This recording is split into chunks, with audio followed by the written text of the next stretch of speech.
কবি সুকান্ত ভট্টাচার্যের black market. হাত করে মহাজন, হাত করে জোতদার, ব্ল্যাক মার্কেট করে ধনীরাম পোদ্দার। গরিব চাষিকে মেরে হাতখানা পাকালো, বালিগঞ্জেতে বাড়ি খান ছয় হাঁকালো। কেউ নেই ত্রিভুবনে, নেই কিছু অভাব, তবু ছাড়লো না তার লোক মারা স্বভাব।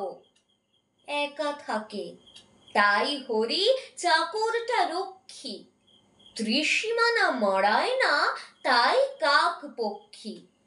বিশ্বে কাউকে রাম কাছে পেতে চান না, হরি বাজার করে সেই করে রান্না। এমনি করেই বেশ কেটে যাচ্ছিল কাল, হঠাৎ হিসেবে রাম দেখলেন গোলমাল। বললেন চাকরকে, কিরে বেটা, কি ব্যাপার? এত টাকা লাগে কেন বাজারেতে রোজকার? আলু 3 টাকা সের, পটল 15 আনা। ভেবেছিস বাজারের কিছু বুঝি নেই জানা? রোজ রোজ চুরি তোর, হতভাগা বজ্জাত। হাসছিস? এক্ষুনি ভেঙে দেব সব দাঁত।